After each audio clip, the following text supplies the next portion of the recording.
what's up you guys? Marty Schwartz here with Marty Music.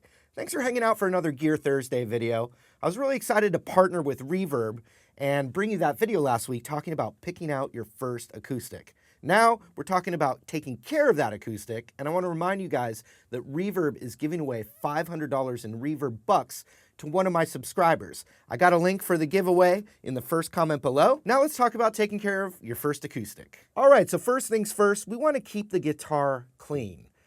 There's a lot of different ways to do it. A home remedy could be some warm water with a washcloth. You could use some good old-fashioned elbow grease. What I prefer is a store-bought solution that's a cleaner and polish in one. They're real easy to find, a lot of different brands out there to pick from. You spray it on, you wipe it down, you don't leave any residue on, and you should be good to go. It's really important to get the gunk off the neck too, because there's different oils that secrete from our hands that can damage the wood with time. Now, I don't know what climate you're living in, but it can really affect an acoustic instrument. When you think about it, like when something's too humid, wood can swell. And when it's too dry, wood can crack. Now, you've probably walked into a music store and gone into the back room where all the fancy acoustics are. And that back room is not just so you can hear your guitar over all the metalheads in the other room, but it's actually for climate control. Now, imagine you're like me and we don't have some giant climate-controlled room that keeps our guitars at the perfect humidity level. But there's a very easy solution for it, and it's what I've used for years and years and years. In fact, this guitar is as old as me, and I've been using it on this guitar as long as they've existed, and they're called Humidipacks. And it's real simple. There's these replaceable little pouches that you put in the sound hole and you put in the neck of the guitar case, and you have to keep it in the guitar case. And so if the environment is too humid, those Humidipacks will actually dry it up, and vice versa. When it's too dry, it'll add the proper humidity. Plus, you don't have to check like different pH levels and temperature levels. It's gonna be a simple way to keep the guitar in tip-top shape. Now, the Humidipacks are designed for the guitar to be in its case, but it will work with a gig bag as well. And we want to keep it in that gig bag or case to protect it. We want to protect our baby, right? Another tip, if you have a guitar strap, don't keep it on the guitar in the case because it can ruin the finish. So keep that outside when you're not playing it. About once or twice a year, you're also going to want to lubricate these tuners as well as the nut. Now, the nut is this little piece right here that the strings slot through. Now, between the tuners and the nut being properly lubricated, the guitar is going to stay in tune much better. All right, so there eventually comes a time where you're going to need to put new strings on the guitar.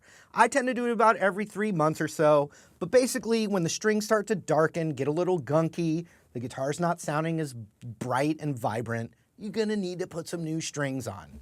A great tool for that is one of these string winders, and this one's particularly cool because it's a winder, a string cutter, and then also there's a little groove right here that helps pull the pin out of the bridge. Now, when I change strings on the guitar, I replace one string at a time because of the tension on the neck, and the body stays relatively the same, which is just good for the guitar. Now, there are instances where you take all the strings off, and that may be when you want to clean the fretboard. But we're gonna just take this first string, and I'm gonna loosen the string, loosen the tension way down. You know, you don't have to unwind it all the way off the peg, but just nice and loose, right? Then, with the same tool, I'm just going to cut, somewhere around the middle. No big deal. There's no exact science. But you want that string loose so it doesn't come and whack you in the face. And you don't want to learn that the hard way. So then I just unwind the string off, throw it in the ground so I can step on it with the other Legos that are down there. And then this pin right here, we're going to use this tool, and the groove goes right underneath, and you just can pull it right up. And bam, this bridge pin comes right out. Oh, and I dropped it. And you pull the string out. You throw that on the ground so you can step on that in the middle of the night. All right, now I have a fresh string, and at the end there's a little metal ball. That's gonna go into this hole here in the bridge. And then the pin that I was talking about that we pulled out, it has a little groove on one side of it. And the groove is meant for the string to fit right into it. So what you want to do is you put the ball into the bridge right there, and then with the groove facing the string, you put the pin in. So I'm pushing the pin in as I'm pulling the string, pushing down, pulling the string out, so it's nice and tight, right? Then you're going to thread it through this tuning peg here, and it just fits right in the hole. And you can start by pulling it all the way through, but you're actually going to want some slack. How much slack? Well, there's not an exact science, but you'd like to be able to wrap the string around the tuner 3 or 4 times. So what I tend to do is I pull it all the way, and then I would press a finger down right here, and then my other finger up. And however much tension that is usually about the right amount, like that.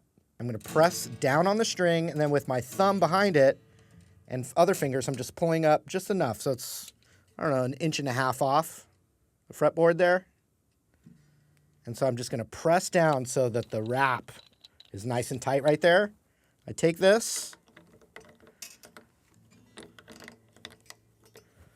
and then we just start wrapping. Another good tip if you're a beginner and you're doing this, doing one string at a time helps you visualize the direction that the other strings are wound in. Next thing, you're going to pull on that. You're also going to come back here and press down, make sure the pin is down, pull on that, and then tune again. Now what I recommend is you clip these at the very end after the whole guitar is restrung and you've made sure that all the right strings are in the right place, it's turned to the right way. Because once you clip this, you're never going to be able to use the string again. There won't be enough slack to re-put it on if you did something wrong. So at the very end, the guitar's in tune, it's polished, it's playing great. The very end, you're going to clip these strings off. You can just clip it, snip it, and you're ready to rock it. All right, you guys, thanks so much for watching. Now, if you're looking for tools to help maintain your instrument, you can find them at the accessories section of Reverb. Once you've found your acoustic guitar in Reverb, they have a wide variety of accessories to keep yours in tip-top shape. They're an amazing partner that provide great opportunities for you guys to research and find your first, second, or even 20th guitar.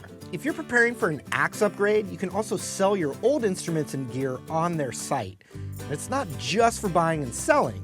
Reverb has in-depth reviews, how-tos, and price guides, basically anything you need to make an informed decision. It's super easy to use and provides a great experience, and you don't even have to leave your room. And also a quick reminder, the Reverb's giving away $500 in Reverb bucks to one of my subscribers, so check the info box below for the link to take you there. And thanks again for watching.